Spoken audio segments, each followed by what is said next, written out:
Greetings, everyone, and welcome to the Cinema Condition, a podcast devoted to analyzing films and what makes a movie a movie. I'm your host, Raul Alejandro Mendoza, a filmmaker, podcaster, and lover of cinema. Today, I am joined by Anna Harrison.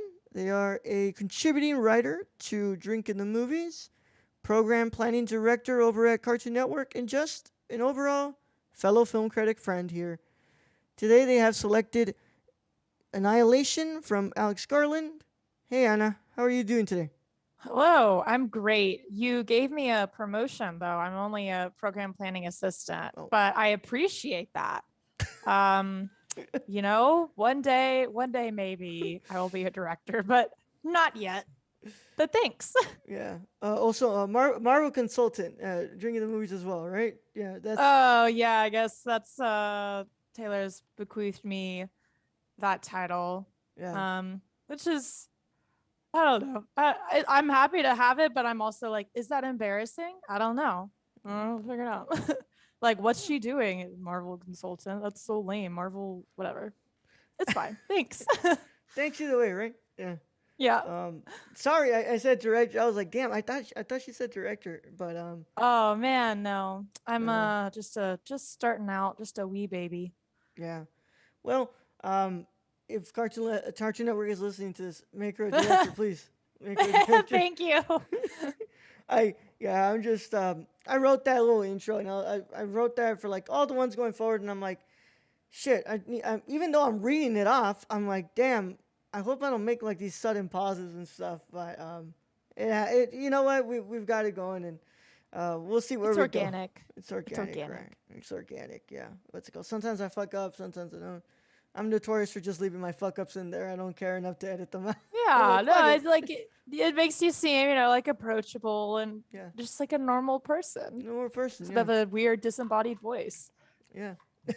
That's right. Yeah, yeah. Oh man, how are you doing today? Yeah, I'm doing pretty well. I um made some dinner. I like just moved into my own apartment, so I'm learning how to cook, which was exciting, I guess. Yeah. How are you doing? I'm doing all right. I'm in my apartment that I will be sadly moving out of now. You moved into your own, and now I'm moving out of mine. I'm like, yeah, I had some dinner as well. I didn't cook. It's What's it good. called? Heat up some leftovers, and what's it called? Because I don't like cooking. I hate cooking. Yeah, but it's something you have to do as an adult, and it sucks. As I'm learning, yeah. Yeah. Yeah, I don't know if there's anybody in this world who loves cooking. I mean, my mom loved to cook, but I think it was out of necessity. But Right. yeah, I don't know. But it's been a day. It's been a long day. Just Yeah. going over notes and stuff and getting ready for this, and then just what's it called? Chilling with some friends. But it's been a day. But I'm doing good. I'm doing good. It's been a good week. It's been a good week. All right, there we Yeah, go. yeah. I think I told my friends yesterday because we were doing a podcast yesterday, and we're like, yeah, it's been a damn good week for me. I'm like, what's it called? You know, got all my stuff done. My short film got accepted into a festival. Woo! I'm like, dude, it's been a damn good week. I ain't really gotta do much anymore. I'm like, Hell yeah, yeah. That's yeah, awesome. yeah. Congrats on that, by the way. Oh, thank you. I've out of 7 festivals that we submitted to, 2 of them accepted us. We have 5 rejections. We got 3 more left. And to just know that one of them's gonna get the show at a theater, I'm like, oh, that's enough already. The next three That's can amazing. the next three can Wow. reject me, and I'm good. I just want to finally get this movie out there because I'm done just sitting on it. Yeah, Yeah, yeah. That's so cool. yeah. Wow. Congrats again. That's God, amazing. thank you. Anna, for those of them who may not know you, because I mean, contrary to popular belief, y'all, I sometimes bring in people I don't actually know all that well, and that could be a good thing, that could be a bad thing. But either It'll way, be terrible. yeah, you're gonna be terrible, right? Yeah. No.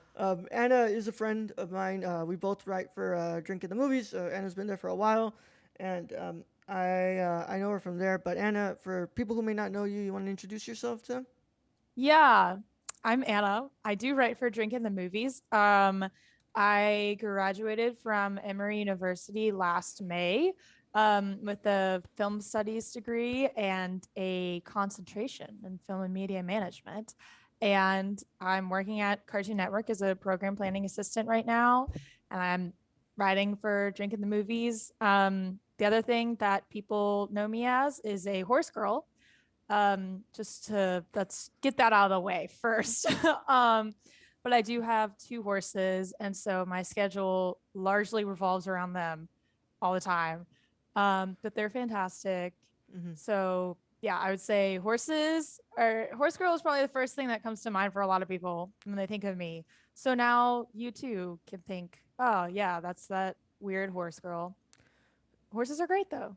Yeah, I've never known what a horse girl is. So like, can you explain this to me? What's a horse girl? Like, everybody keeps Well, like, I know a friend whose bio was like recovering horse girl, and I'm like, the fuck does that mean? it can really run the gamut because I feel like when you're a kid, like a young kid, horse girl is like the weird people who pretend like they're horses on the playground, which I absolutely did all the time. Yeah. Um, although most of my role play in my elementary school days was from the Warrior Cats series, but I did some horses too. And then I feel like I as you mean, I get role played as a older, fucking lion, so I mean, I understand. then I feel like as you get older, I don't know, it's still a bit like still connotes a bit of a weirdo, I think, but also maybe a bit pretentious. Um, because horse riding can be a kind of inaccessible sport. It isn't always, but it definitely can be. And so people will sometimes associate people who have horses with like being pretentious and elitist. And definitely some of them can be, but there are also a lot of people who are not in the slightest. Um, but it's really, I feel like it's just like if someone's a horse girl, they just have a lot of passion, and that's usually for horses. And people are, well, obviously it's for horses because it's a horse girl. So they have a lot of passion for horses, and people are like, why do you have that much passion for horses specifically? And they're like, I don't know, horses are great. And then people are like, that's kind of weird. I don't really know. Does that make any sense? I don't even Yeah, know I if I mean, you like captured the horse girl horses. vibe. Yeah. Yeah, yeah, you like horses, and you care about them, and I mean, you can say that about like any person who like cares about animals and loves their animals. I have a dog who I love, and what's it called, back home, and I love and appreciate that motherfucker, and I care for him, Yeah. even though he can be a little bit of a bastard sometimes. I mean, Oh, I love yeah. him. I love him, but yeah. I mean, call me a dog boy all y'all want. It's it's just to care about that dog. So, Yeah. I mean, thank Perfect. you for clarifying, because like, so everybody uses these terms like, Yeah. and everybody always thinks like, it's because you're fucking old. I'm like, dude, I'm 25 years old, man. I'm not old. Stop telling me that. First of all, I just don't understand what this shit means. Like, Yeah. my brother doesn't live with me anymore. He's the only thing that was keeping me like up to date on all these new stuff. And now like, he doesn't live with me anymore, so I don't know any of these things. So, thank you for clarifying that, because I keep seeing it thrown around. And I'm like, the fuck is a horse girl? Like, Yeah. Who but knows, really? yeah, Horse Eh, girl's a horse girl. yeah, keep being a horse girl. Keep doing what makes you happy. Don't worry about that. Thanks. Yeah, fuck all the people who think it's weird. You know, Thank you. there's I probably somebody agree. out there who thinks it's weird that we love movies so much. So like, Yeah, yeah, I'm sure yeah, that person's the weirdo. yeah, that person's a weirdo. Yeah. Yeah, I mean, I do know people who are like, I can't watch movies. Like, it wastes my time. I'm like, I think you're fucking weird, but all right. Could not relate. Could never relate to you. Mm-mm. Never relate. Mm-mm. Yeah. But Anna chose Annihilation from director Alex Garland, and it's just been a wild season 2 here, y'all. We've had a lot of episodes, that we've discussed filmmakers that we haven't really brought up on this show, and I'm really excited because I had never seen Annihilation. I have seen the work of Alex Garland. I watched Ex Machina like years ago, and I watched Men recently in the theaters. You can, of course, read my review of Men by going to thenerdcore.com and checking that out. And that's all I'm going to say about Men, because I'm not really going to go more into that. You can go check my review out. That's the only thing I'll tell you. But I had never seen Annihilation, and as somebody who loves Ex Machina, I was really excited to finally get to watch this. And of course, this really isn't a show about talking about like reviewing a movie. This really isn't about like talking about whether I like the movie or not.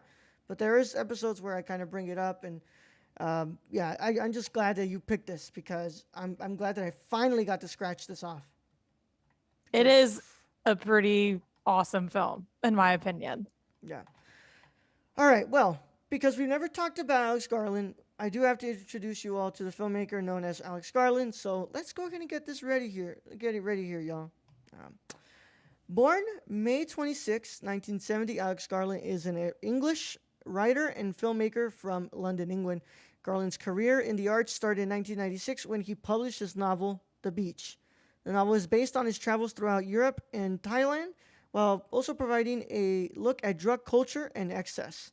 The book is about a backpacker who stumbles upon a seashore filled with a community of like minded backpackers. The book received a film adaptation later on, starring Leonardo DiCaprio. He released Bad movie. Sorry. he released another book in 1998 titled Tesseract, which did not receive critical or commercial success, but managed to receive a film adaptation as well. In 2002, Alex Garland would start working as a screenwriter in the film industry. He wrote the script for Danny Boyle's 28 Days Later, along with other films including Never Let Me Go and Dread. In 2015, Alex Garland made his directorial debut with his science fiction film Ex Machina, for which he earned a nomination at the Academy Awards for Best Original Screenplay. And as of late, he has released his newest film, Men, that is playing in theaters and soon to come to rental services and stuff like that. But I never seen The Beach, so I don't know, but I'll take your word for it. Yeah, well, I had to read the book in high school. And so I read the book and I liked the book. And I was like, oh, this is the guy who wrote Sunshine, which is a great movie. And I think I had seen Ex Machina by that point. And then we watched the movie adaptation of it. And my teacher was like, this is going to be a bad movie. And it was, in fact, a bad movie. But the book is good. Looks good, yeah. Yeah. I've never read the book. I've got it now. I definitely want to. But today we'll be talking about his 2018 film Annihilation. And of course, let's go ahead and introduce Annihilation, y'all.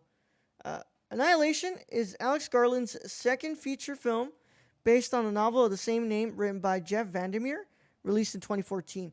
The film is about a group of explorers who enter the Shimmer, a mysterious quarantined zone of mutating plants and animals caused by an alien presence.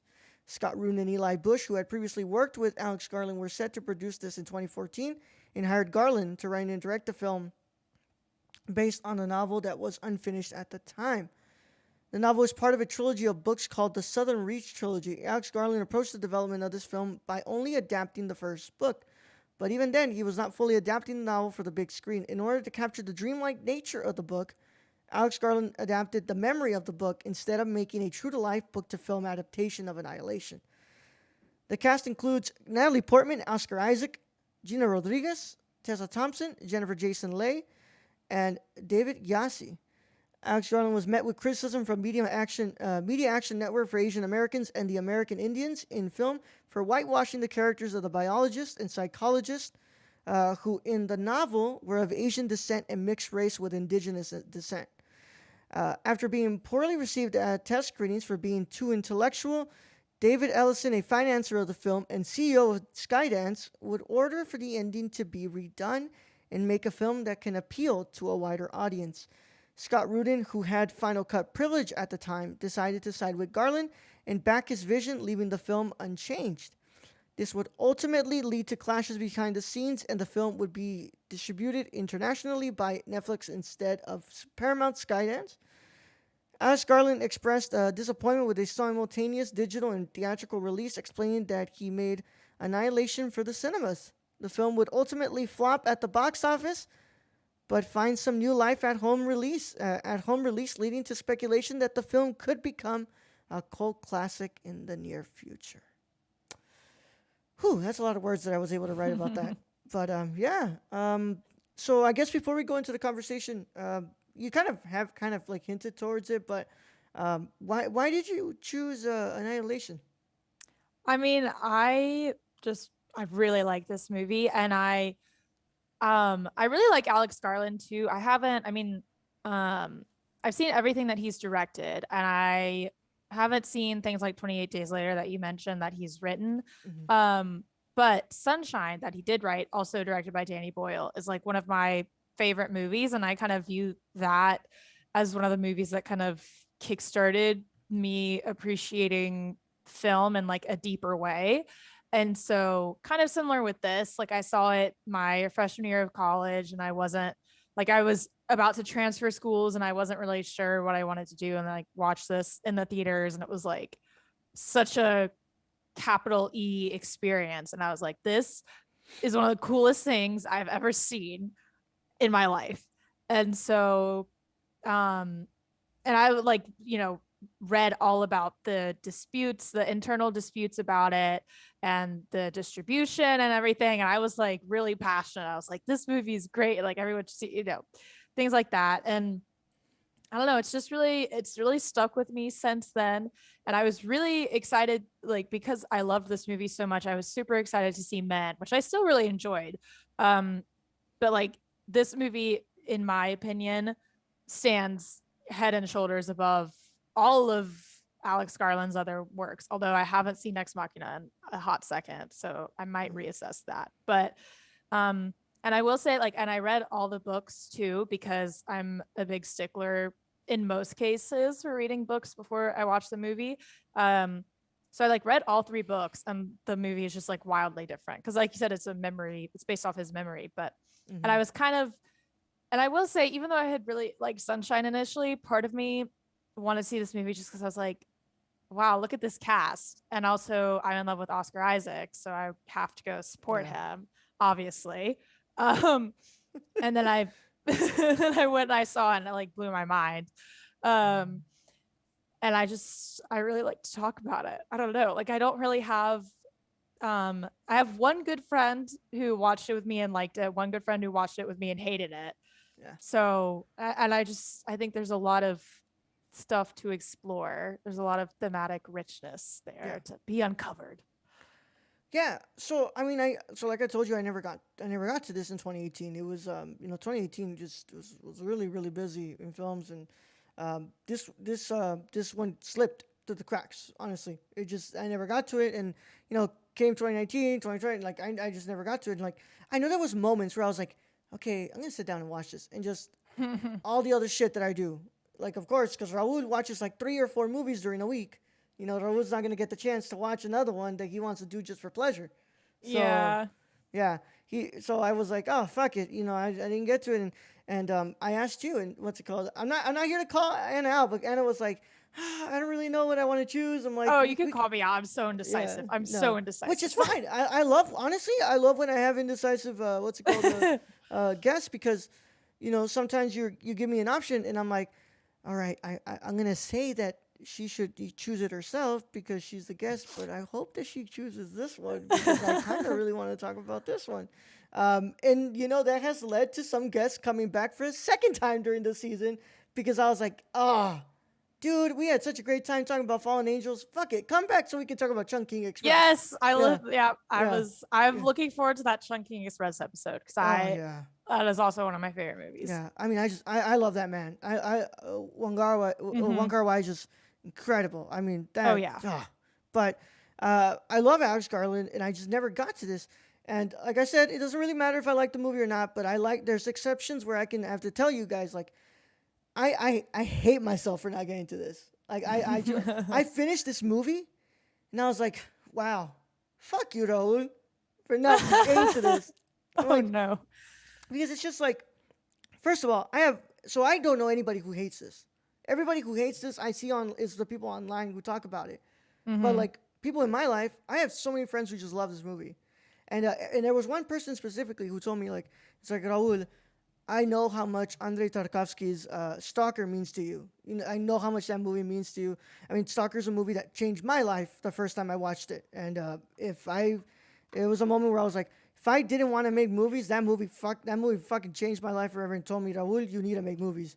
And he said, dude, this movie is very, very similar to Stalker, and it has elements of Stalker in there. I'm telling you, you are going to love this. And I was like, I don't know, man. I was like, I don't know if I will or not. And I'm like, I'll get to it. And like now after watching it, I messaged him and I was like, dude, it was so fucking good, man. Like this movie's so fucking good. Like I can't explain to you. Just like I was like, you were right. There has all these parallels. Like, and even then, I think I was talking to him. I said like, it does even more than Stalker because Stalker doesn't ever like show like the beings that live inside the zone, and whereas this kind of does in a way, and it's like I'm like, I love this movie, and I just thank you so much, Anna, for picking this one Oh because my gosh. finally scratched it off my list, and it's like Yay. it's Well, thank you for giving me a platform to talk about it, yeah which yeah is great. I love hearing myself talk. Although I will say, this is embarrassing, but I have never seen a Tarkovsky film. oh So you comparing Annihilation to Stalker is like such a high recommendation for me. So I'm gonna sit down. I'm like, not tonight, but at some oh point this yeah. week, I'm gonna sit down and watch Stalker because that got me really excited for that. Well, Stalker is really slow. It's slower than this. It's 2 hours and 45 minutes, I believe. It's in Russian, and it's like it's very cerebral science fiction film like this one, but uh, Perfect. it's more so about the experience and what's being said more than like what is trying to be done within the film, and Mm-hmm. it's a movie that changed my life forever. It's not. I understand that not a lot of people will vibe to it, not a lot of people will like it, but like I every time I talk about soccer, I can go like on 20 different tangents because that movie just it changed my life for, from the first time I watched it. Yeah, Dang. yeah, Okay. yeah, Well, I'm gonna clear out one of my nights this week. yeah, I don't got that much going on until the weekend, yeah. so I can do it. Yeah. Also, the score just fucking slaps. When you Yeah. could, yeah, so you could tell that they're using like a type of banjo instrument. I'm like, what the fuck? Ooh, yeah. Oh I'm my like, gosh. okay, all right. I'm like, this is different, but Yeah. yeah. Without further ado, Anna, uh, let's get into our conversation on Let's 2018's go. Annihilation. All right, so let's do this. There are a good amount of topics I wrote down that we can get into, but of course, this movie is really complex. This movie is really Mm-hmm. complex. To really, get into it, it's gonna be hard, Mm-hmm. especially because Yeah. this I've only watched it once, and I feel like I really am kind of like hurting myself here tonight. I've watched it like two more times before I got on here, but I live a very very busy fucking week, very busy week. So, um, I want to first talk about because at first when we enter the world of Annihilation, Natalie Portman, the biologist, is she's dealing with a like heavy amount of grief, and a lot of Mm-hmm. sense of loss because she believes that Oscar Isaac character of her Kane died because he went into the Shimmer and he never ended up coming back, and there's a lot of that feeling throughout this film, and even then, it's not even just the loss of a partner. There's a really good line within this film where she's like, where somebody says, "That day I lost the person most important to me, and the person that I once was." And Mm-hmm. I think it brings up such an interesting conversation about how much a lot of these women in this film are sacrificing of themselves Mm-hmm. to complete this mission that really doesn't have an end to it. Like, they really doesn't know what the hell's gonna go on. And in this case, they're kind of grieving the loss of experience of a normal life. So, what did you think about that whole aspect of this movie? Yeah. I mean, the I had something really intelligent to say and now I've lost it. But No, don't no, I worry, you mean got it. that's uh that's definitely, all of the women who go into the Shimmer are grappling with grief and loss of some sort. So like the quote that you mentioned is from, oh, I always forget what her role is because she dies so early, but it's what's her name? Novotny. Um her Yeah, character. Cass. Yes, Cass. Yeah, Like she had lost a daughter to leukemia, and then that's when she says like I lost the person, like my daughter, and then also who I was at that point. And then obviously like Lena slash Natalie Portman slash the biologist thought she lost her husband. um and then the others are dealing with grief in various ways, the loss of something. And then obviously like the Shimmer itself is this in like this huge massive loss or potential loss that's like encroaching, and they literally go into at one point the old base camp for Area X, as the organization that led the expedition is called. They like went into that base camp that they lost. So it's like these specters of loss are haunting them throughout the movie. And like even the house that they go into in the Shimmer is Natalie Portman's house in the movie. Like in the outside of it, it's just like decayed, and it's been grown over and taken over by this thing. Um yeah. Yeah, and it's like there's also like you say, the way that the loss is also kind of coupled with a sense of like the impending doom, right? Mm-hmm. Because this thing is expanding and it's not showing any signs of stopping it. And that's kind of where I'm like, oh, like with the comparisons to Stalker, I was like, oh, well, that's different because in Stalker, the zone is the zone. The zone isn't Mm-hmm. expanding. Whereas here, it's like so interesting because that this is expanding, and with that, it's going to keep taking, not just land, but it's going to be taking people with it, and that is another what's called path of grieving. And a lot of Mm-hmm. these women, they're grieving so much, and you can read that off their faces. Like they're grieving all these experiences that they're not going to be able to have because of what's already been claimed by this Shimmer. And of course, we concentrate the most on Natalie Portman's character, the biologist, but characters like Jennifer Jason Leigh's character are so interesting as well in the way that they've really had everything kind of stripped from them. Mm-hmm. They've lost so much, and yet they have still stayed stubbornly persistent on completing the mission. And in a way, maybe that is us as humans, that sometimes we are just like, okay, well, I've lost stuff, and I'm like, and I'm going through a really hard time right now. I'm just gonna have to concentrate on my work because there's nothing else going on. But I found the way the way that grief is portrayed, especially in those first couple of minutes, is so interesting because the guy who the biologist cheats on tells her Mm-hmm. goes oh, I'm gonna have like a cookout, and like you should come, and she's like, I'm gonna be painting the room, and she's like, you have the right to, what's it called, finally step out of that, Mm-hmm. and let yourself live and not have to deal with this constantly. Um, and I mean, that spoke to me on a personal level right now, especially with the year I've been having. But Mm-hmm. I also kind of found it really interesting in the way that like everybody who's outside of this team seems to want to have an opinion as to how these women are supposed to handle their losses. Mm-hmm. Whereas it's like, in a way, it's like some of them are telling them just concentrate on the mission. This motherfucker over here is telling them like, hey, come into the cookout. Who cares? Just, what's it called? You let live.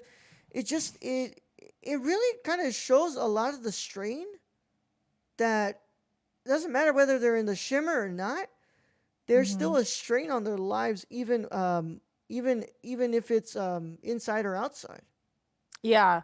And I mean, that kind of relates to the whole like Lena's house, the biologist's house appearing both in and out the Shimmer. It's like, she especially is very much stuck in her grief. Like even after um Oscar Isaac, he comes back, Right. and she's still stuck because she still feels guilt over cheating on him. And in her mind, kind of that drove him to go into the Shimmer because he found out about that. So, like, she's constantly haunted by her own guilt and Yeah. grief about this. And then, like, with Cass, she her final moments are when she's attacked by this horrific bear thing, Oh yeah. and then the bear starts to the bear takes on her voice. So the bear, which is like, half a skull, half a bear, half like some huge warthog thing, like it is horrific to look at. And it starts to speak with her voice, but it's her last words, which are, which were said in terror and desperation, which are help me. And so, like, again, she's, even though she's dead, like she's still stuck in this moment of grief and despair. So that's just, it's very interesting. Like it's, and like the way that some people can't escape and are just kind of trapped in this cycle of grief Yeah. and then, this self-destruction that can lead to sometimes. Yeah. I mean, it's the weight of everything we're carrying, Mm-hmm. and it's something that speaks volumes in this film, and I think that it's a lot of it is has to do a lot with like the depressive nature of this film because yo, if you're trying to watch this and it's like, oh, it's gonna be a good time, it's like, fuck Oh no, no. no, no. No. That's where it fucking gets Stalker 100% right. I never once felt happy when I'm watching Stalker. I feel fucking sad as shit. But I Oh mean, man. I feel sad every single day of my life, so it's okay. I mean, that's what I have to deal with. But I'm like, damn, it's fucking sad. It's And worse now. Yeah. yeah, it's just adding more to it. But yeah, and it's just it's such a good commentary of like the many things that we as humans carry onto Mhm. even onto our work because um how many of us what's it called go through those doors every day and we still have to fucking uh, face the brute of all the fucking terrible things that go on in our lives. And Mhm. it's I think that the way that especially these women handle it, it's like a lot of them like, let's just get this over with. I know some of them are like, what's it called, really caring about the others. Some of them are ready to betray each other right there and then. Mhm. But it seems that they have a tighter bond with each other than the people outside who are supposedly the ones who care about them the most. Yeah. And what's his name? What's his name? Because I couldn't remember his name. I'm really bad at Benedict remember. Wong. No, not Benedict Wong. By the way, Oh, shout out to you, Benedict Wong. You're in two great. shout out. Shout out to Benedict Wong. He's in two great science fiction films that I love. This one and Prometheus. I fucking love him in Prometheus. Oh. But he's like obviously a lot skinnier in Prometheus. So like when I see him in Prometheus and I see him in this, I'm like, oh, that's a big change, man. Really fucking big change. Yeah, I know. I'm in the minority there. Not a lot of people love Prometheus. I fucking love Prometheus. And I haven't seen it honestly, though. I feel like I would vibe with it. yeah, it's crazy. Yeah, but David Gyasi, Daniel. I don't really like to go into the plot of anything. We're not like reviewing anything here because this isn't the podcast for that. But I just want to say a special fuck you to Daniel. Yeah. How my man? How in the hell are you gonna be done having sex with her and be like, all right, what's it called? You can still stay over. I'm like, aren't you married? It's like that's not a problem to me. Yeah, he's like, I love my wife, and she's like, okay. Oh yeah, I love my wife a lot. Even after I just fucking what's it called? Had sex with you. Like, Yeah. dog, what? I Yeah. was like, I done long known the what's it called, the audacity of my gender. but I mean, if you needed a clear indication of why sometimes us motherfuckers out here, what's it called, deserve to be called out, that man just straight up, That's it. that man straight up was like, yeah, I got a wife, I love her, I don't give a shit. Yeah, and then later he was like, yeah, come to the barbecue, and he specifies with like my wife will be there too. Yeah. And you're like, why would that entice her Yeah. to come to the barbecue when your until wife is there? Wait, y'all cooking or something, man? Just like, god damn. I mean, just, by the way, just great job from David Yassi portraying him either way. But like, I was baffled sitting here when I hear that line. I'm just like, Man, what the fuck? fuck wrong with you, man? Yeah. Fuck. But yeah. Everyone's got issues in this movie, even like the most most minor of supporting characters, you know? Yeah, everybody seems to have issues. Uh-huh. And I wanted to specifically even talk. So let's talk about the shimmer because there's no way that we cannot talk about the shimmer. Mhm. So first of all, just the design of the shimmer. Yeah. It's just the way it looks so trippy. And then we go in there, and just the vegetation and animal life is so different. You talk about the bear, like even the crocodile. Where Yeah. I think the women are like saying how like, is this crossbreeding? I'm like, this ain't crossbreeding. Like this is something else. It seems that things are starting to mix together things are starting to warp together. Mm-hmm. If they don't start to decay, some stuff are starting to warp together and create a sort of like a sort of like abomination to an extent. And it's Yeah. just like it's crazy. I think that that a lot has to say about like like that just right there was science fiction to the fucking max. I mean that right there Mm-hmm. is like holy shit. I was like, what did you think about that when you saw this movie? Like about like the whole like animals and the way that that looks? Because that was such an interesting concept of this movie. Yeah. I think it is so cool. Like, um, I mean, not to keep harping on the bear, but that It's terrifying. is, I mean, oh my God, I was about to shit my pants when I was watching that. I mean, it's horrifying, not just in the way that it looks, but like, the fact that I know I already mentioned this, but it's like screaming, help me every time it opens its mouth. And it doesn't, but it's not like, it's not consciously doing that. It's just echoing what Cass said. And like, it just, when it rips Gina Rodriguez's jaw off, I was like, oh my God, that was so disturbing. um, but it's interesting though, because like you have, like you said, like abominations like that, and then that weird crocodile with the shark teeth.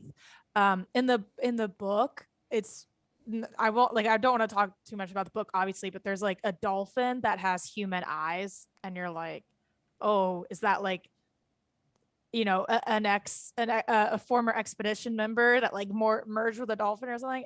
It's freaky. But so in and amongst all those really weird things that are, make your skin crawl, like there's one moment where the biologist is like walking in the woods, and she sees these two sort of like deer things. Like they're not actually deer, but Hmm. they sort of look like deer, but they're white. And it's really, this part is such a fascinating juxtaposition to me, because like you look at them and initially they're very pretty and like appealing, and they're just grazing peacefully.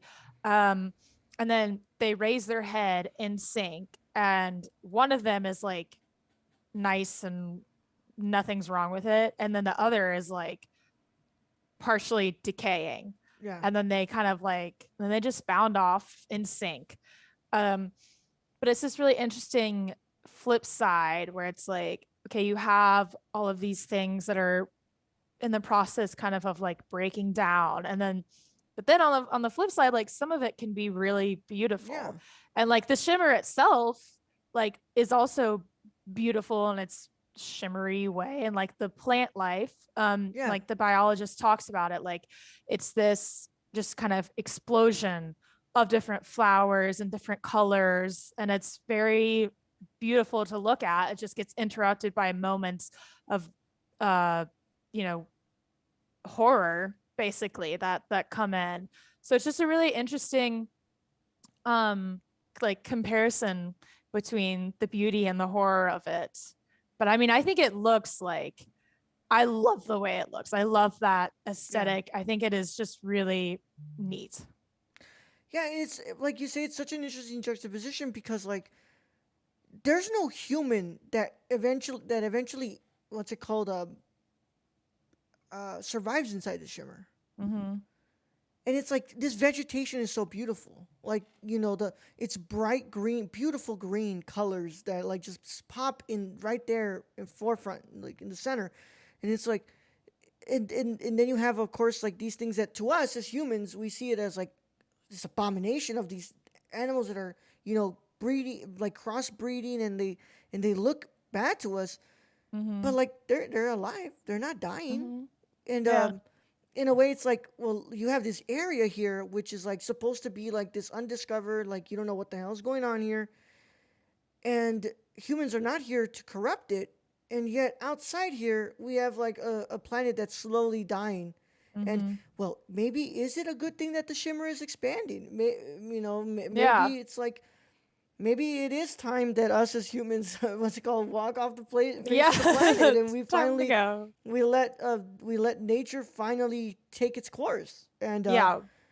but in that to me is such an interesting part here because it's kind of like where is the line where us as humans have gone too far, have Mm-hmm. gone too far, and whereas like when nature does it's very like it's normal, beautiful thing where it's like you're creating this abomination, which not really much of it. It just looks bad to us because every day we are pretty much trained to see animals as one thing and being like, okay, that's not supposed to breed with that because that's gonna make a really bad thing. But if you look at it, it's like it's not doing anything. Yeah. It's not dying. It's not falling apart. It doesn't have a Mm-hmm. fucking mouth that's like over here. It's falling out. Like it's just living, and it's And even the bear doesn't do anything until like Gina Rodriguez comes in and attacks it. And yeah. then it gets otherwise. I mean, before that, it's just kind of sniffing them. Not to say it isn't horrific, Oh, but it's 100 um, percent fucking horrific. I mean, yeah, there is no argument around that. no, but I mean, it's interesting because the biologist says like when she's talking to Benedict Wong, I always forget Benedict Wong is in this movie, and then he appears, and I'm like, oh my god, my best friend Benedict Wong, because he's great. He elevates everything. I He's love him. good. Um, Uh, but she says, it wasn't destroying; it was changing everything. It was making something new, and mm-hmm, it's like, you know, I you can either I feel like it's kind of like one of those things where it's like if things are changing, like you can resist and fight and then end up with your jaw torn off like Gina Rodriguez. Um, or you can like start to see the beauty of it, like mm-hmm, are you going to choose to destroy or are you going to choose to create something new? Um, like Lena, the biologist, she definitely starts off on this self-destructive path. And then, the end, it's kind of ambiguous if she's actually Lena or if she's that alien clone thing. And I really want to talk about that dance because that's like so cool to me. But I mean, in the books, she dies and it's a clone person who mm-hmm. has the next two books who gets called Ghostbird, which isn't important other than the fact that I think that's a really cool name to call someone. But anyway, Yeah. but like, so she like starts off in this self-destructive manner. And then by the end, she has transformed into someone new. And if you believe that literally, that she's actually like this alien force, then that's, one thing, but it's still either way, she's gone through this transformation into something new and has like, stopped that cycle of self-destruction, whereas everyone else kind of gives into it. Except I will say it's interesting though, because like Tessa Thompson's character, Josie, um, like she gets turned into flowers, basically, it's implied. And that's like definitely the most peaceful end that any of them get. Yeah. Um, and I think it's definitely done to reflect like her character as a person because she's shown to be like the most sensitive and like the kindest, I would say, and most empathetic person. And so she's like accepts, she's like, yeah, I'm gonna turn into this beautiful like structure Yeah. and I accept that. So anyway, um I don't actually remember what I started talking why I started on this tangent. Yeah. Like what did I start talking about? I don't know, but there you go. Yeah. No, I love it. I love that tangent. Don't worry about it. And I mean, but it's true, and it's like, and that in a way, it's like this is an area where us humans can't play God. We can't. Mm-hmm. We can't play God here. We can't have control over everything because we know nothing about this area.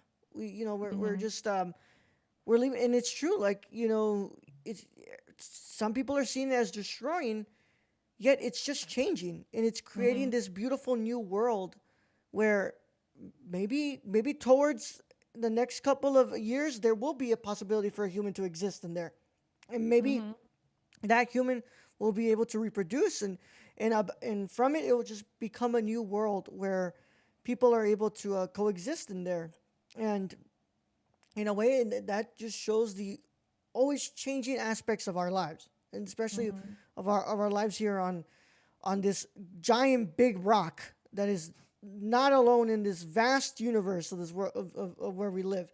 And yeah, it's just it's so interesting, and it's just I thought that just how you juxtapose that with Outside the Shimmer is just like wow, like because you can especially even tell because when you go into the shimmer, just like the color itself changes. Like you Mm-hmm. go from such a bleak, muted palette to a really like bright and like really like Yeah. intense palette of colors that at times can be a little horrifying because it looks kind of Yeah. foreign to you, but it's also as the more you spend time in there, and I think that that's kind of like expressive of the film, the more time you spend inside the shimmer, the more you appreciate what's actually happening and Mm-hmm. understand the underlying message of like creating a new beautiful world where the restrictive hands of humans are no longer present in there.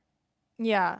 And like honestly, the ending when Lena, regardless of if you think it's actually her, if it's the alien, um, she reunites with Kane, her husband, and then he says, I forgot exactly what it is, but she basically asks him, she says, "You're not Kane, are you?" And he's like, "No, I don't think so." Um, and then they hug, and then you see both of their eyes have this The like irises, yeah, shimmer effect, yeah, yeah, in there. it's So then that amazing. that is so good, and I like I don't really I don't really think it, at least to me, I don't really think it matters if Lena is the original or if she's a clone. But what matters is this like acceptance, um, and this like new opportunity for them. And honestly, like this might just be because I want to hug Oscar Isaac, but like I find that ending like really touching in Yeah. some way. Like I found it like in this really weird way. I found it very romantic that these two could finally reconnect, even though they're not the same people. And in a way, that's the only reason that they could reconnect is because they've turned into, whether literally or metaphorically, new versions of themselves. Yeah. And we'll go more into that aspect when we come back from the break. But we're going to go ahead and get into a small break here, y'all. And go ahead and listen to this ad that I have selected for you all of something. Because I'm not actually sure what the fuck's going to be in there. But we'll see what it is. But we'll be back after that. And of course, stay tuned for more on this conversation on 2018's Annihilation. We'll be back after these words, y'all. See you in a bit. Hey everyone, it's me, Raul, the Nerd Chicano. You already know how it goes. It doesn't really matter how you say it, it's all good here. And I'm here to talk to you all about the Nerdcore for a second. The Nerdcore is a podcast network that I founded along with Brad and Luis, where we talk about every part of nerd culture: films, TV, video games, pro wrestling, whatever you want, you name it. We love to talk about it. You can find movie reviews, you can find podcasts about films that have come out, films in our themes, and all that wonderful stuff. We also have shows like the Gamer Core, the Nerdcore Live Show, High Flyer Radio, to name a few, that center around video games, pro wrestling. We have a whole championship league that we have devoted to our predictions and all that wonderful stuff. Nerdcore Live Show, we also talk about TV shows and where we review shows just like Kenobi, Mandalorian, the recent Marvel shows, you name it, it all goes there. It's where we finally have free reign to be ourselves, but also celebrate the things that we love. All of that is on the Nerdcore, and as always, you can check them out by going to nerdcore.com or youtube.com/nerdcore or anchor.fm/nerdcore. Remember, y'all, live live your nerd life, talk that nerd shit, place your nerd. However you want to say it, go and subscribe to the Nerdcore and be part of the Nerdverse. Now, let's get back into our scheduled programming. Thank you all so much for sticking with us after the break. As always, I want to thank you all so much for being here and listening to this episode. Thank you all so much for listening to the last episode as we talked about Joe Cohen's The Big Lebowski with my producing partner, Alex Flores. Make sure y'all go ahead and check that out. I appreciate all the love and all the support there. Of course, if you want to get this podcast early, in video form. And along with all the other content you find on my YouTube channel here, you can go to patreon.com/the nerdy chicano. That's patreon.com/the nerdy chicano. CHICANO. Pledge $3, y'all. You get early access to everything. Like everything that drops on my YouTube channel, you're going to get early access to it. Between the frames, the cinema condition, if I do random ass Blu-ray and 4K reviews that I do here, you will get what's called access to that. So, of course, you get to see this early, and I hope you all, go and take a visit to us on Patreon, but it is not necessary. I still am very appreciative of you all who listen and watch. Doesn't matter if you pay or not. It's always going to be available for you all. And, of course, we're going to go ahead and get back into our conversation on Alex Garland's Annihilation. All right, Anna. We've got a little bit left here. We got three big ones, but because you kind of teased it at the end before we went into break, I want to talk about that whole doppelganger and original Yes. thing. Yeah. Because, I mean, just the idea of a clone is so interesting. And I kind of had this conversation with my roommate because he walked in. He's like, first of all, he was like, what the fuck are you watching, dude? I'm like, oh, like, hey, dude, you like Ex Machina, right? And he's like, yeah. I'm like, this is the movie that he made. And because we all watched Men together. And we all didn't like Men, so and I was like, this is really good. And he goes, I really gotta watch. He was like, I really gotta watch it. And I was like, and he goes, is she becoming a clone? And I'm like, yeah. And I kind of bring it's like, well, like, is it really a clone? If it's like, how different are you? He goes, well, and he goes, well, clones are the exact same copy. They are literally atom by atom, cell by cell, the same copy. And I feel like that's so different, but because of course you can recreate the body and you can make a new version, but you can't recreate experiences. You can't recreate emotion, and that's something that you learn as you continue. So what did you think about the whole aspect of the doppelganger within the film? Those last like 20 minutes or so are so fucking good in my opinion. Like some of the coolest shit I have ever seen. I was absolutely spellbound the first time I saw that. And this was like, I mean, I watched the movie again last night and it was maybe the third or fourth time I've seen it. And I was like, man, this is awesome. But it's really interesting. Like, well, also, there's the whole, she goes into the lighthouse. The lighthouse is like a bit of a phallic symbol. And then in the lighthouse, there's the hole in the ground, which is like Yodic. There we go. So, I mean, it's very much a literal rebirth going on here. But that like dance between the two of them, like when the clone or, what will become the clone is figuring out like what makes Lena tick and everything is just mesmerizing. And something this is not my original thought, so don't credit me, but it was like I was reading somewhere someone was talking about like the reason that the clone being, it kind of like fulfills the ultimate self-destruction, which Lena has been obviously like self-destructing throughout this entire movie, but her clone does the ultimate self-destruction because Lena hands it that grenade, and it like the grenade goes off and it catches on fire, and then it goes back into like the womb area where it was born. And then you can view that as also like going back to the womb, like for comfort, but then it also, it really does destruct itself. Like that's finally like the ultimate self-destruction is literally just, burning it all to the ground. Yeah.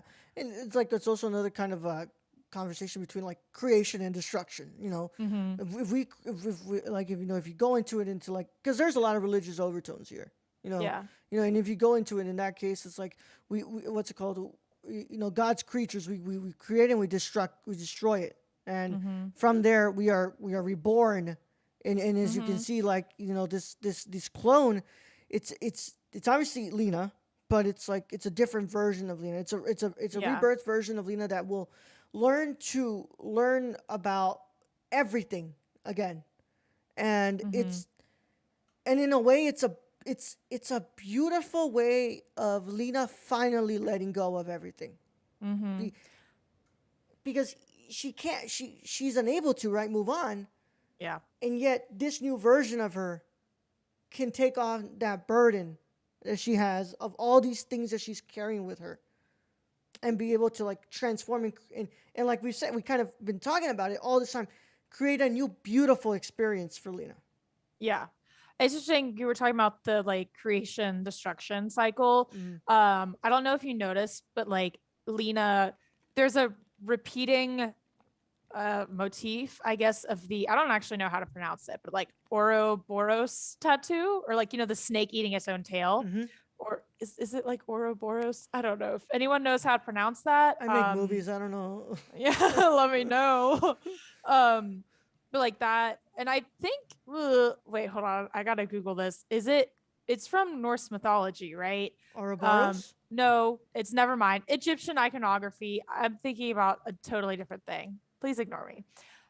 I didn't say anything, but I will. But like that, the snake eating its own tail, that tattoo appears several times. Like at the very end, it's on Lena's arm, but it wasn't there at the beginning.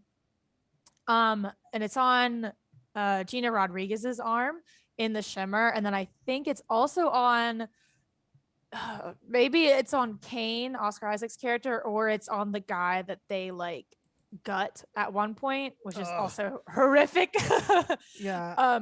Although I was reading about like how they actually did it, and they like got ropes. Those are like when you see those intestines or whatever moving, like that's actually a rope that they had behind the guy, and they were like pulling it. Anyway, fun fact. But like you see this tattoo appear like throughout the movie. Also, Kane has a bear tattoo on his chest, which is interesting because like the bear and the shimmer, all of that. So it's just like this constant, it's just symbolizing that constant cycle of like creation, destruction, rinse and repeat over and over again. Mm-hmm. Yeah, and it's like it's so interesting because you bring out the Ouroboros, right? It's literally eating the tail. It's just this constant cycle of just what's it called? Rebirth, destruct, rebirth, Mm-hmm. destruct, rebirth, destruct. And in a way, the shimmer is that breaking of the cycle. Mm-hmm. Is that thing that's gonna like kind of shift everything, and that's just the doppelgangers. That's just so interesting because like you're kind of left to like, okay, are these the originals? Are these Mm-hmm. the and ultimately, I think that's like I hate the idea of that they wanted to change that ending because I think that what makes science fiction work so well and what makes science fiction the beautiful genre that it is that science fiction needs to be a genre that leaves you asking more questions after you're done Mm-hmm. to keep the Mm-hmm. conversation going. And it's like you're of course going to have that conversation about whether who's the original and who's not, but does Yeah, that really matter? exactly. Mm-hmm. Yeah, does that really matter?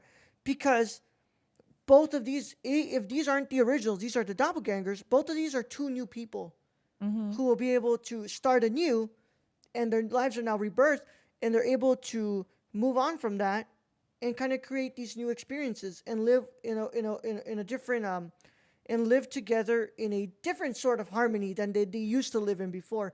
And I think that also that's just what's so beautiful about that ending with the irises, how Mm-hmm. everything kind of intertwines. It like, and and it's sort of in a way it's kind of erotic in a way as well. It's just everything Mm-hmm. intertwines. It's feeling each other, and it's this beautiful kind of like harmony, Yeah. and it's just I mean I don't know if you agree with that, but I just it's just such an interesting way the how we kind of Garland utilizes the doppelganger, because Mm-hmm. at first it's just like this clear creature that's just like, oh, like I'm sorry, I'm gonna get dirty here, but it just reminds you of the creatures in like Kingdom Hearts 2, the video game for the Uh-huh. PS2. It's like, oh, they're just clear, and then Yeah. the more that they do that dance, it becomes Lena, Mm-hmm. and then Mm-hmm. the grenade, and they just what's it called burns, and yet it doesn't even look like something that I'm scared of. It looks like such a beautiful creation of this new person. Yeah. And like the way that it imitates Lena is very like it's definitely reminiscent a bit of like an infant, just like mimicking Mm-hmm. everything. Like that it doesn't have there's not any malice behind what it's doing. Like it's just trying to learn. Um, and like that's what's so fascinating is like, Hmm. these people have come into the shimmer with the intent of destroying it, but it's really if you heard that, I'm so sorry. That's a I hear Facebook anything. message from me. Um anyway, but like these people went into this shimmer like so intent on destroying what's happening here. And then I think by the end, Lena begins to realize like, well, maybe, you know, we don't have to destroy it. I mean, like she kind of does, like maybe she's a clone, so maybe she kind of doesn't. But like you were saying, with like the very end with her and Kane reuniting, like it is really beautiful to see these two people that have like so much baggage with each other be able to start over. And like and the point, as you were kind of saying, like the point really isn't whether or not Lena's a clone. I mean, like that's definitely something to be discussed. But like, the point is that she's gotten rid of everything, like the she's gotten out of that cyclical grief, like she's broken free. And so she and this new Kane are able to move forward. And that's just like, I don't, it's just such a nice ending. It makes me feel really like happy inside, Yeah. which is weird because like um you don't like, that's not necessary. This movie does not really make you feel happy inside most of the time. And Yeah. then like the end, I was really taken aback by how like tender it was, you Yeah. know? And it's like a lot of people are gonna read that as being such a sad and I hate the idea that people are like it's too smart. It's like it's not too smart. That's so silly. Yeah. It's so beautifully unique in a way Mm-hmm.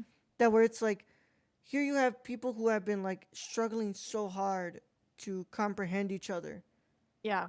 and be able to move on from where they once were, and yet they're just finally in just this beautiful what's it called harmony with each other, and it's all Mm-hmm. possible because of this beautiful rebirth because they were able to become newer versions of themselves. Not better, I mean, to an extent maybe, but it's like they're newer versions. They're versions that don't carry all that baggage and all that hurt Yeah. and all that pain. It's it's Mm-hmm. in a way maybe that's just a little bit of commentary on fucking what's it called what's the word I'm trying to remember here re reincarnation There we reincarnation go. I couldn't help you. reincarnation and I mean, yeah, it's just I find that aspect so very interesting. It's just and like I said, it's kind of a shame that I've only seen this once because it's like Mm-hmm. so hard to like really just grasp at everything Mm-hmm. that's going on here, and I think that that's just like wow, like I mean, it's I'm gonna keep bringing it up, and I'm really sorry. I know you've never seen it, but it's just the comparisons to Stalker. It's like this is a part of Stalker that it doesn't this is a part of Stalker. This is a part that Stalker does not discuss, and it's not concerned. And it's okay that it's concerned with that because Stalker is a completely different thing, Mm-hmm. and yet it's kind of in the same nature about you know us letting go and following through what we've got to look forward to in the future, and being able to Mm-hmm. finally get there one way or another. Mm-hmm. Yeah. And finally, I want to kind of discuss a little bit about like the mental health aspect of this film as the last big topic we got here, especially just this whole idea of self destruction that we have. I'm Mm-hmm. someone who knows self destruction really damn well. I'll tell you this right now. Oh Oh no. man, I know self destruction really well. Uh-huh. But Y'all are buddies. oh, you're right there. What you call Oh that? my god. Yeah, I understand it so well. Not lately as much as I used to, but if Good, you go good. back to 2016 through 2018 or 2019, oh man, I was on a beautiful path to beautiful self destruction. Just great, Mm-hmm. great. But you know what? That's just comes with being mentally ill, and I just have to learn to live with it at this point. So there's just such an interesting because they have this conversation of Jennifer Jason Leigh and Natalie Portman about like how like suicide and self destruction, and Yeah. and it's like suicide. Of course, it is literally the ending of life. Yeah. Life needs to know it. What's it called? It's literal. Yeah, literal. Self destruction is destroying that at the moment, and Mm-hmm. for better or for worse, that is probably life at there. And I'm not gonna get personal on here because I it would take me like 50 or an hour to an hour just to explain how it relates to my life. But Mm-hmm. what I think it's so interesting the way that she kind of brings it up. It's like, what's the difference? You're still Mm-hmm. destroying something. You're still, ending that precious cycle of what you have present in you.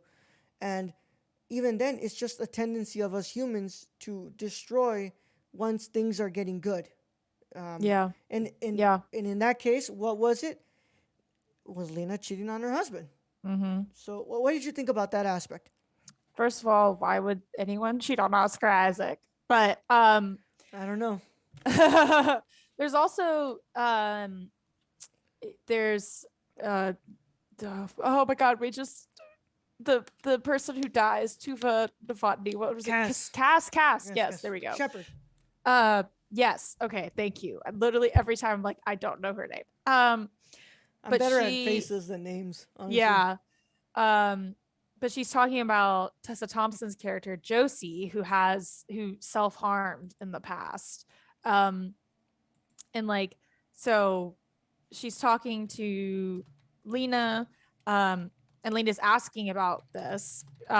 Because what's happening is Cass is like listing all of basically everything what's wrong with all of them, right? And so Josie's like, okay, well, she has these self-harm scars, and then Lena asks, oh, did she try to like, did she try, I don't exactly remember exactly what the phrase was. It was basically like, did she try to kill herself? And the answer was no, I think she was trying to feel alive, which I think is a really interesting point where like a lot of times I feel like this self-destruction, like these self-destructive habits just come from like an excess of emotion. And so if you don't have anywhere to put that out into, it goes inward.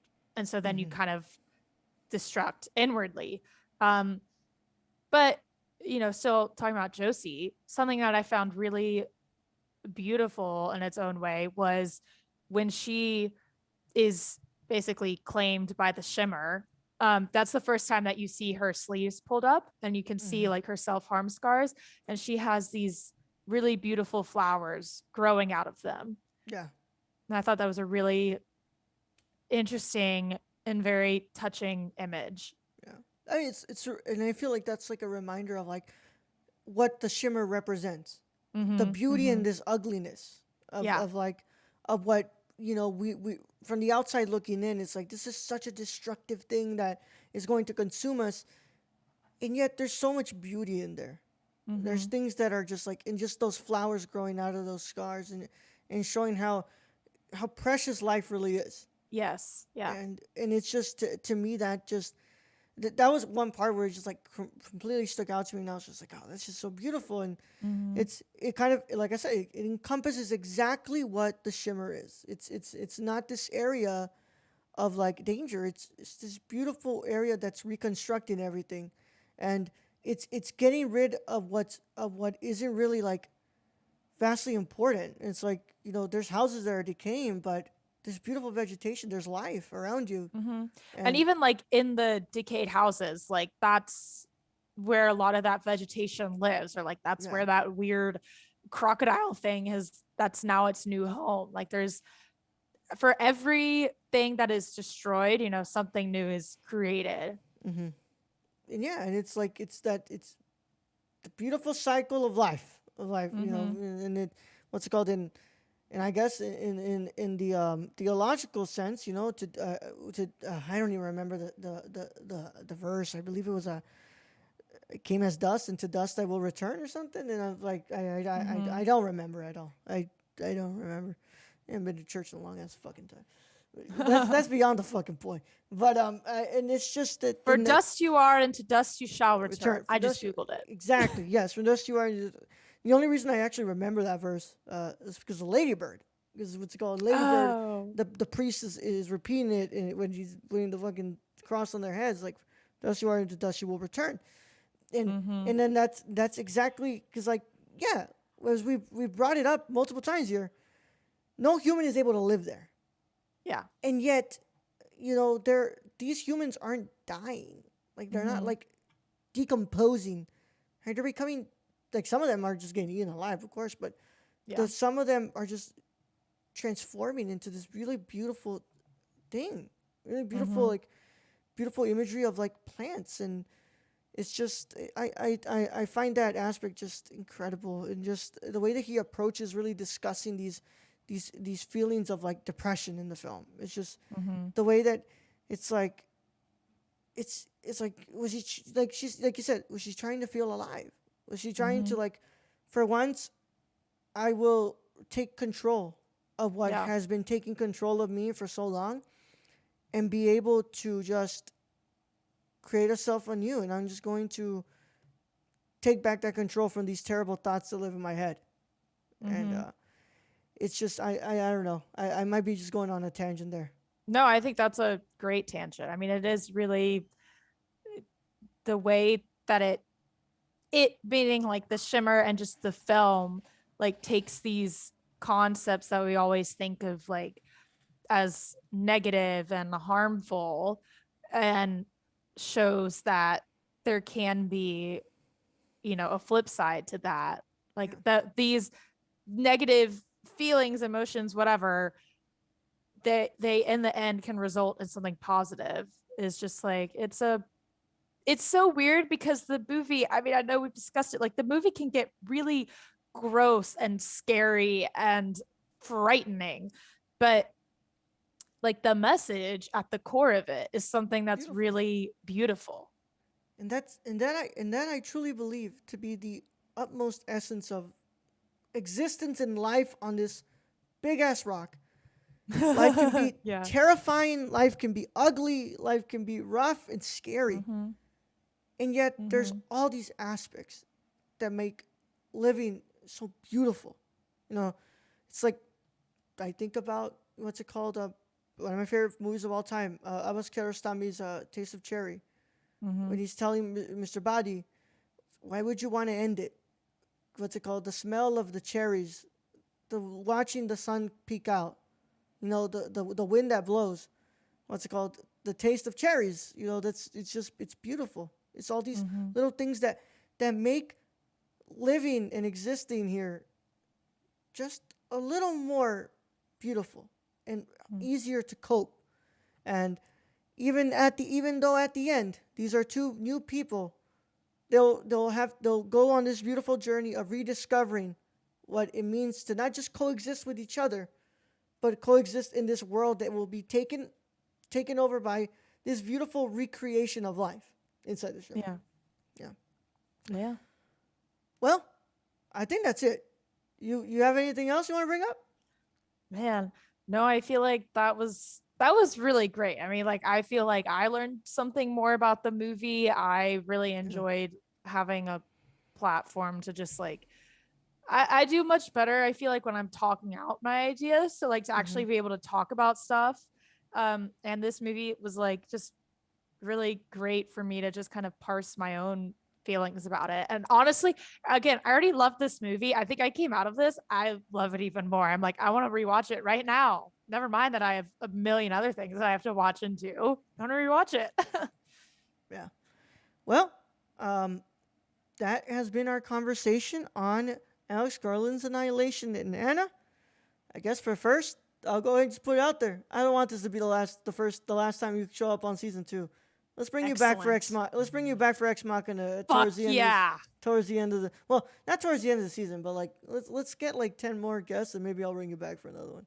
Oh my gosh. Yeah. Yes. Okay, that made me so excited. Yeah. But before you can leave today, you do Mhm. have to claim a movie for season 3. Yes. This is the hot seat. This is where either you piss somebody off, or you get to make someone really angry. So Okay. what's it gonna be? What are you gonna do? So I It's not Sunshine, but it's No. something that I view in the same vein of Sunshine because it also has Chris Evans in it. And uh and Chris Evans was one of the main reasons I watched this movie, but like Sunshine, I ended up really liking it. And I think it was one of my like cinematic awakenings, and especially to cinema from like non-Western directors. Mhm. And I also haven't seen it in a long time, so I'm gonna watch it again. I'm gonna say Snowpiercer. Ooh, yeah, I like that movie a lot. It's Yeah. called Bong Joon-ho is an incredible fucking director. Mhm. And man, it's crazy good. Yeah. All right, so with that said, Anna is claiming Snowpiercer. Nobody can take it from her. Yeah. That's Back the it. fuck off. Oh man, Anna, where can you be found on the internet and stuff like that? I can be found on the internet, on Twitter, at Anna F. Harrison, on Letterboxd at Anna F. Harrison, on Instagram at Anna F. Harrison. Wouldn't you know? Yeah. Take a And hint, y'all. What do you think? yeah, The I think rest that's of about them? it. But there you go. LinkedIn, if anyone's hiring. I don't think so. Hey, I mean, I still have mine on looking for work. Yeah, on the off chance, I'm a contractor, so like if anyone wants to offer me something permanent with healthcare, like let me know. Oh, that'd be fucking amazing, please. Yeah. Because I'm like this fucking Um, close to starting to apply for Medicaid. oof. Yeah, so those are my social handles. You can censor as a running theme in the name of them. So I don't think it's that hard to locate once you found one. You're like, Yeah. okay, I can get the rest of them. Yeah. All right, and please keep up to date with Anna's reviews and stuff that she writes on Drinking the Movies. On Oh yes, drinkingthemovies.com. also I'm there. Yep, I Yeah. forgot that. I knew I missed something. I'll link your author page in the bios and all that Cool. stuff. So don't worry, I got you with that.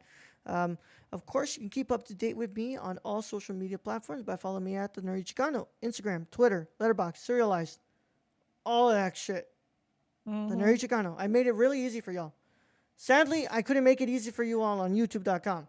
So of course, if you're watching this on YouTube.com/Raul Alejandro Mendoza, you can go ahead and like this video. Make sure that you subscribe. You turn on the notification bell so you don't miss a single episode of the Cinema Condition. And of course, if you want to get early access to this podcast and other stuff that lives on the channel, make sure you go over to patreon.com/NerdyChicano. I'm telling y'all, I'm seriously, everything else was that. And sadly, they didn't let me do YouTube like that. Oh man, no, my Okay, email Anna F. Harrison was taken, so I had to add like an extra, like the second letter of my middle name. I had to add that. And I was Yeah. like, this is just, it's not the same. It's ruining my brand. Yeah. So I feel you. Yeah. Yeah. So I thank Anna so much. It's not the last time we'll be hearing from Anna. We'll hear from her again. But in the meantime, Yes. please go, check out all Anna's work. And we will be back for another episode in 2 more weeks, my friends. And of course, I don't have an outro. So I'm just going to use the one that I use on YouTube. To my renowned cinephiles and scholars, celebrate the love of cinema. Today, tomorrow, and every day after. We'll see you all in the next episode, guys.